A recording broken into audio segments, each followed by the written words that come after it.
সেই মানুষ প্রকৃত অর্থে সুখী মানুষ, ধনী মানুষ, একই সাথে আল্লাহর প্রিয় মানুষ, ভালো মুসলমান, যে প্রত্যেকটা অবস্থাকে সে ওয়েলকাম করে, আলহামদুলিল্লাহ বলে। দুনিয়াতে সবকিছু যদি মনমতো হয় তাহলে এটা তো জান্নাত হয়ে যাবে। সবকিছু মনমতো হবে না। অনেকে দেখবেন অমুকে আমার সাথে এটা কিভাবে করলো, কিভাবে এটা বলতে পারলো, এই কথাটা সে কেমনে বলতে পারলো, আমি মেলাতে পারতেছি না। আমি কেন, এটা আশ্চর্যের কি আছে? চামড়ার ঠোঁট দিয়ে সবই বলা যায়, বলছে, বোঝেন, এটা তো আমি আশা করি না। তা আপনি যা আশা করবেন সব মন মতোই যদি হয়, এটা তো জান্নাত হয়ে যাবে। আপনার আশার বিপরীত কিছু হবে দেখেই তো দুনিয়া।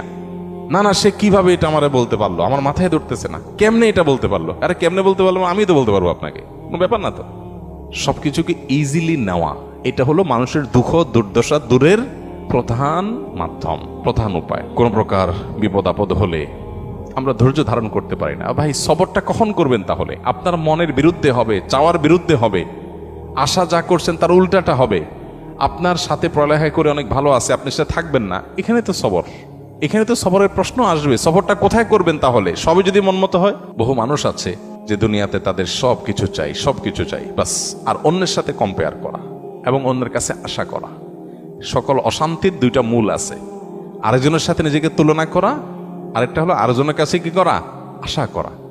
মানুষের কাছে এত বেশি আশা করা উচিত না।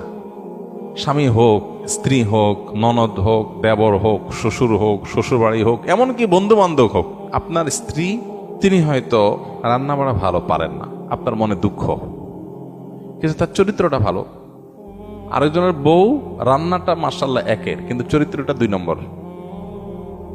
আপনার বউয়ের চরিত্রটাও ভালো, রান্নাটাও ভালো, হয়তো চেহারা ছবি ভালো না।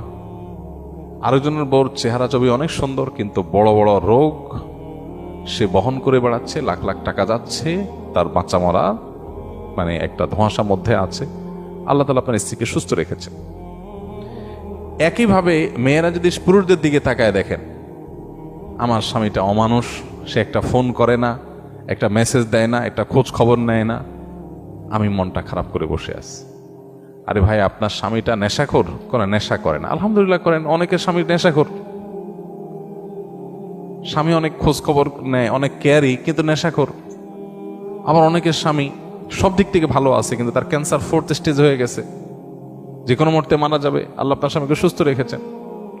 আপনার স্বামীর খুব বেশি উপার্জন নাই, আলহামদুলিল্লাহ, উপার্জন নাই, কিন্তু আল্লাহ তাআলা অনেক দিক থেকে তাকে ভালো রেখেছেন, অ্যাডভান্টেজ আছে।